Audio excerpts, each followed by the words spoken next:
So I am actually going to be addressing Games Workshop in this. And no, this is not going to be a rant. I'm not here to just go ahead and criticize Games Workshop and everything that they do. This is meant just to discuss some really important issues that have come up over the past few years and the experience that we have had as Mini Wargaming, running an online store, running our local store, creating videos, and basically trying to create a really good wargaming-based website, where of course Games Workshop products are a big factor as they are currently the most popular in the world. So I want to talk about three major things. And just so you know, for everybody else who's watching this, we're not going to enable any advertising on this video or anything else. So we're not trying to make any ad revenue or money off of this video. So what we'd love that you do is, if you agree with what I'm saying, post this video somewhere else, on your blog, discuss it on forums, anywhere that you can, to get as much exposure to this video as possible so that it's more likely to get Games Workshop's attention, especially if you agree with everything I'm about to talk about. So the first issue that I need to talk about is the way that Games Workshop treats the internet, or more particularly online retailers. See, the major problem is that Games Workshop, when they first started their business, the internet did not exist. And I realized that that was the case, and so they kind of grew up at the time that the internet started as well. In fact, the internet probably started halfway through their current life. And so at that point, what we had was, we had first off the dot-com bubble burst, where anybody who created a website became a millionaire, and that quickly died away. And then after that, you still had internet retailers whose sole purpose was to create a really quick website, work out of their basements, offer deep discounts, and gouge local retailers. And that was what was happening. And so I understand why Games Workshop back earlier, 8 years, 10 years ago, made the decision to want to turn off basically all online retailers. Now, the law prevented them from doing this in most countries except the United States. But in the US, they were able to say, if you want to sell our product, you can no longer sell online. And maybe that was necessary at that point. I'm not completely convinced that it was. But what has happened since is that the world of e-commerce has changed dramatically. You will no longer see those basement businesses for a couple reasons. One, because Games Workshop, you now require people to have a brick and mortar store. And so if you make certain minimum requirements there, then it should eliminate the people who have zero expenses and therefore work by themselves, sell it at 35% off, and everybody likes to buy from them. The second thing is, because the internet has grown so much, competition has grown, which means costs increase in order to run a business. If you look at the major stores out there, you have our store, Mini Wargaming. In the States, you have things like the War Store, Miniature Market, and in the UK and Europe, you have Wayland Games and Maelstrom Games. There's lots of other ones. I'm not going to try to mention them all. Those are the first ones that come to my mind. These stores have a few things in common. One, they have several employees. Two, they have local stores. And in some cases, I was actually looking at a video for Miniature Market. They have a huge local store that sells tons of Games Workshop products. And so these are not basement-dwelling companies whose sole purpose is just to keep their costs down as low as possible so that they can sell the products as cheap as possible and gouge the market, basically freeloading off of the efforts of Games Workshop as well as all the independent retailers. That has pretty much disappeared. And I realize that you know who your clients are, so there might still be some doing that. But I know of websites that sell at a steeper discount than anybody else, and they don't get a lot of business because it's just not the same experience. There's too much competition, and people want to buy from who they like and who they trust, and that is why those websites are disappearing. So maybe it's time to rethink that. Here's what I suggest doing. Stop discriminating against online stores. Allow them to use your images. I realize they're your images. I realize that you put money into making those images, but that is more the reason to get even more money out of the work that you put into them. If I were selling a product and I had tons of people selling it for me, and I had put lots of money into developing the miniature, painting the miniature, and taking really good pictures of it, photoshopping it afterwards, or whatever I had to do, and then I said, well, I'm only going to use this on my website and in my catalogs, that would be kind of foolish, because it's all these other people who will sell more of my product, so I make more money if I let them use it. You know, I can lay out a license. They're only allowed to use it if they're selling my product. They can only use it to promote my product, but they can use it commercially as long as they are selling our products. That would make you more money. In fact, I noticed when we had to take down all our images, because at one point we did use Games Workshop images in our store, and then you sent us a notice saying, remove all those images. We noticed a decrease in sales when we took down those images. So that means that you made less money, And maybe you think that you didn't because you think, well, if you didn't sell it, then some local retailer did, or maybe we did on our website or in one of our stores. But that is not the case. Just because somebody doesn't buy somewhere, it doesn't mean they will buy it somewhere else. For some people, that was the option they wanted to use, and so you missed the impulse buy while they happen to be watching one of our videos and they wanted a product. They go there, there's no picture, you miss that impulse buy. It's not like all of a sudden they're going to say, you know what, forget this, I'm going to go to my local store and buy it. You lose sales. Not just us, but you lose sales as well. I realize that when you sell to your independent retailers, you do not make as much as when you sell it yourself, but that doesn't matter. If you're going to use independent retailers, you need to support them in what they do. So, allow US to have internet websites. I realize this would create more competition for myself, but to tell you the truth, it would help the entire market. The second thing is allow us to use your images, and heck, cooperate with us and provide us with things that we need in order to sell online. You already do it really well for your local stores. Why not do it for the online ones as well, especially since all of the basement dwelling ones have pretty much disappeared.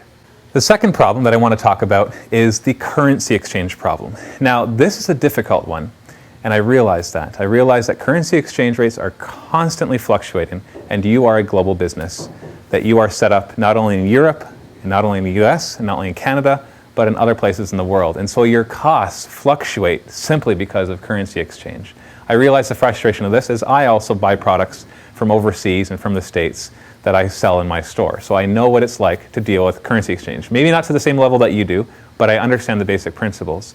What you have chosen to do is set prices that basically shield you from any currency exchange problem. So, you know, if the dollar fluctuates or the pound fluctuates, you should still be okay because you set the prices so that if it fluctuates, at least it won't go past and help and make you make a lot less money. But that might have worked years ago. But when it comes down to it, we are in a global market. Most of your market, if not all of them, are tech savvy. Okay, the age range, the demographics that you're looking at, they are online. They visit websites. They go to miniwargaming.com, they go to Beasts of War, they go to Warseer and other forums. They go to these websites regularly. So they are fully aware of what the prices in different countries are. In fact, they talk about it on the forums, they talk about it in videos. Most people are aware that if they buy it from one country, it's cheaper than another. In fact, until the recent restriction that you put on the European stores to sell to overseas or to Australia or other countries, there was even people that I know in my own store who could buy from the UK stores for cheaper than I could possibly get it at wholesale. And so to them, and it actually arrives still pretty quickly because, you know, mail has increased in technology and things are getting here faster. So the overseas, the size of the Atlantic Ocean is getting smaller and smaller and smaller in terms of shipping times. You are dealing with a global market. You can no longer afford to sell at one price to somebody and another price to somebody else. Now I realize that as a business that is very difficult to rectify, because if all of a sudden you align the prices, the currency exchange changes, and you have to align the prices again, and a product that you're selling today you might have made a few months ago at a different currency exchange rate, and so it might have cost you more to make that, and then you're selling it for less because of the currency exchange fluctuations. I realize that is the reason why you have set the prices the way you do. But what you can do instead, for example, I would love, as a Canadian merchant, to purchase the products in US dollars. Your products are based in the US, they might be made in the US, either way you got them to the US and they are being shipped to me. So if you sell it to me in US dollars, you don't have to worry about currency fluctuation. I also realize it might cost a little bit more to get it to Canada, so I would expect a little bit of an increase in some sort of cost, maybe even charging me shipping, and then I would be able to get it at US dollars. Currently, the US dollar is worth 93 to 98 cents, depending on whether you're buying or selling, of a Canadian dollar, whereas before it was worth $1.10, $1.20, and even as high as $1.30. So the prices have become so significantly different that it really affects our business. And you might think, hey, that's a great thing, but it's not allowing Canadians to buy from Canadians more, it's just allowing Canadians to buy from Americans and Americans to buy elsewhere as well. So it's not a solution. It's also not a solution to put up a fence around areas and say, you know, in Europe, you're not allowed to sell outside of Europe. That is going to hurt loyalty, which we'll talk about in a second. Instead, what you need to do is sell to Canadians in US dollars and sell to Australians in British pounds. It's very easy to do now with the current market the way it is. My credit card lets me buy in any currency that I want and they'll do the exchange. Some credit cards will even charge people for the exchange rate, but that's what they have to deal with if they want to deal with an overseas company. And I realize also that it might be more expensive to get your product to Australia. So there might be additional costs that won't be exactly equal from buying from one or the other, but it will align the costs a lot more. So no more of this currency exchange huge difference that allows people to buy overseas at way better prices. If you want to fix it, don't restrict merchants and call them freeloaders at the same time. What you need to do is change your business practice to align to the market the way it is today, not the way it was 20 years ago. The last thing I want to talk about is competition. Now, up until now, you've been your own thing, you've had a monopoly on the market, and you're able to do pretty much whatever you want with whatever repercussions because there's not really a substitute. There are a ton of other miniature companies out there, but you know that you are the best. And when it comes to it, I agree. You make the best miniatures at the quantity that you do. There might be some other individual companies that make better miniatures, but they do it in such small scale that they're not really a substitute in terms of I'll play that game instead of Warhammer. When people come into my store, I know that one of the biggest factors of what game they're going to play is what does everybody else play. Because the last thing you want to do is start a game by yourself and not have anybody else to play against. So you have the monopoly, however you're losing it. And not because of something that you've done, but more because the market is evolving and that other companies are going bigger, especially companies like Privateer Press. I'm sure that you're aware that they're taking more and more of the market. You might not be worried about them yet, but they are getting bigger. So the biggest thing that you need at this time is actually two big things. Is one, better loyalty from your own fans. You already have a lot of loyalty, but there are a lot of things that you've done in the past few years that have hurt that loyalty. And while people might moan and complain and make ignorant results as to why they're no longer going to buy GW products, the truth is they didn't really have a choice. They either had to quit the hobby or fork out the cash and the price increases or whatever they had to do. So there's a better way to approach this with PR. And I'll give you a few examples. First off, you shouldn't call one of your biggest clients a freeloader. I'm not talking about me, I'm talking about one of your UK stores. When you decided to put your trade embargo, you actually used the word that they are freeloading off of the work in Australia. And while that might be partially true, because they're not really adding to the Australian market with what they're doing, calling your biggest client, or one of your biggest clients, a freeloader cannot help PR. Because if they're your biggest client, first off, you're hurting your relationship with them. Second off, they're going to pass on that information to their clients. And if they're one of your biggest, that means they have a lot of your customers who are listening to them. And so that is really bad PR and is not going to help loyalty. And in fact, I saw everywhere people were complaining about that. And I realize that people will complain. Don't get me wrong, people complain about things that we do. If our videos aren't quite as good or other things that happen, they'll complain. And that's just the nature of people in general. You'll see complaints as you get to be a bigger company. But there is a certain point where you have to sit back and think, should we have done that? Is there something that we should do about it? Another thing would be the recent resin price increase, trade embargo combination. Now, I like the resin miniatures. I know that there's some miscast going on. I know that some people are complaining about that quality. But in the end, I think they're great. I think that they are a very high quality miniature and that over time, they'll become a big mainstay in your lines. But when you released the resin ones, you had at the same time or around the same time announced another price increase. Now, even our educated customers thought that you were raising the prices because you were coming out with resin. In fact, I even thought that until I got the list of things that you were changing the prices on, and I realized that books were included in it and plastic miniatures were included in it, and I realized, oh yeah, it's June, this is when Games Workshop does a price increase. So doing it simultaneously to that actually made pretty much everybody think that you were doing it because you were switching to resin. And the common knowledge is that resin is cheaper than metal. Now, whether that is the case in your situation, I don't know. I don't know exactly what kind of resin, I don't know what your costs. But the common, what people think mostly is that resin is cheaper than metal.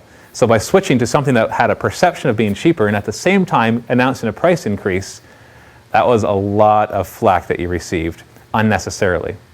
If they were done separately, then people will complain about resin and they would complain about price increase, but they're going to complain anyway about any changes. Like my mother complains every time a software change happens in one of her programs because she hates change. People don't like change. So you know that you have to deal with any backlash whenever you make any changes to anything that you do.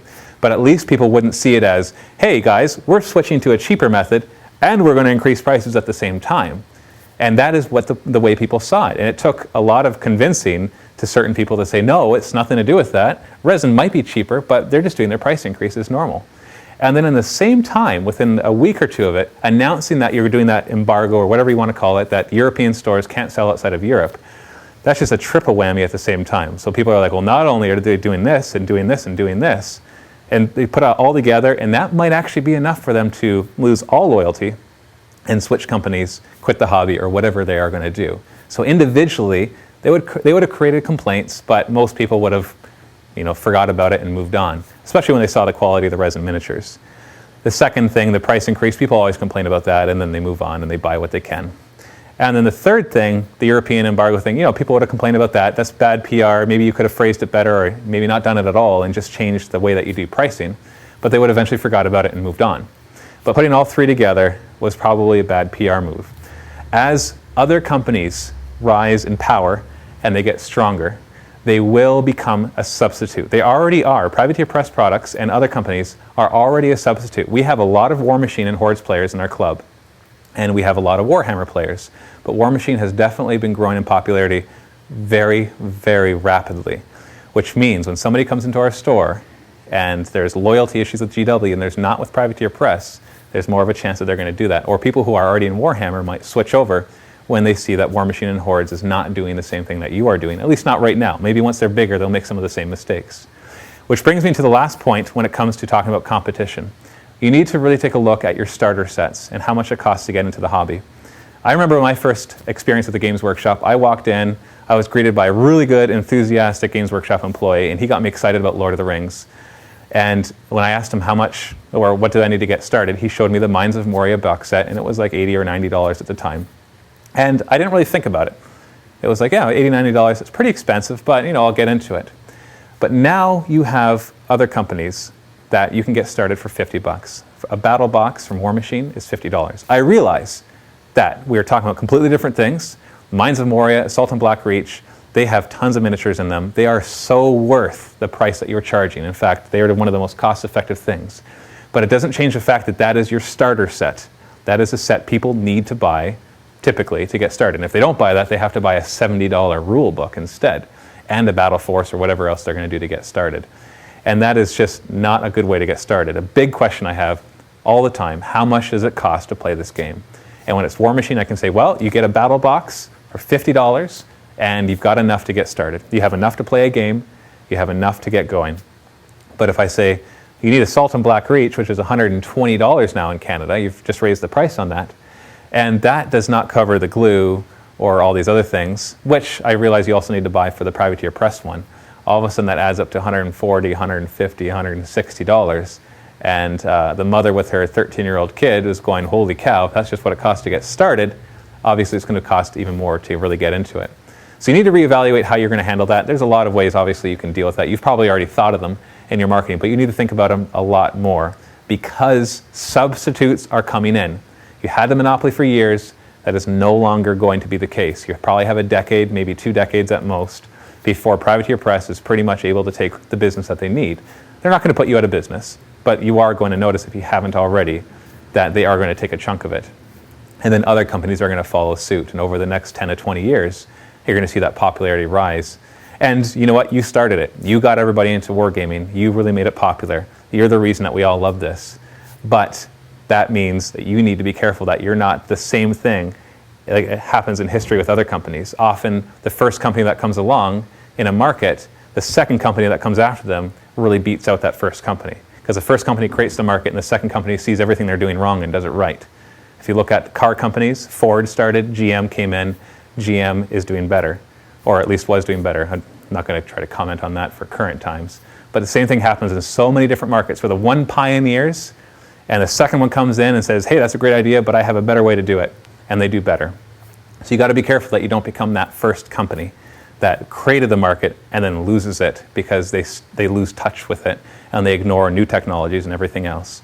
Especially when everything that you're doing, you talk about you don't like online marketers or online retailers, and you have an online site that's available all over the world with inexpensive shipping and really fast everything. You're competing against your own retailers, which I realize you have to do because of your business model, but you need better PR. So this is my open letter to you, Games Workshop. I hope that it's come across professional. I'm not trying to rant. I'm just trying to give constructive criticism on the way that I've seen you running your business for the past 3 years. I personally love your games. I think there's some balance issues in 40K, but who doesn't? I think that you make awesome miniatures. It's an awesome experience that you have created for wargamers everywhere in the world. It's just time for you to realize that there's things that you need to change if you want to keep up with the market. Because I don't want to see you lose market share. I want to see you still a nice big company. I want to see Privateer Press get up there as well, but I'd rather see the market expand rather than just part of it shift over to another company. Because it will benefit us all, especially us as online retailers and as stores. We'll make more money if you're making more money. And so we want you to make more money. So we want you to do the things the way you should be. And a lot of things you do right, but other things you need to change. So this is Matthew from Mini Wargaming. If you're watching this and you're not Games Workshop, go ahead and spread this around. If you agree with everything I said, feel free to post below. You can rant, you can criticize what I've said, I don't care what you say. Just try to keep it civil. Try to think about what you are arguing about and try to actually know what you're talking about before you just go and complain ignorantly about something that you know nothing about. Matthew from Mini Wargaming, happy wargaming.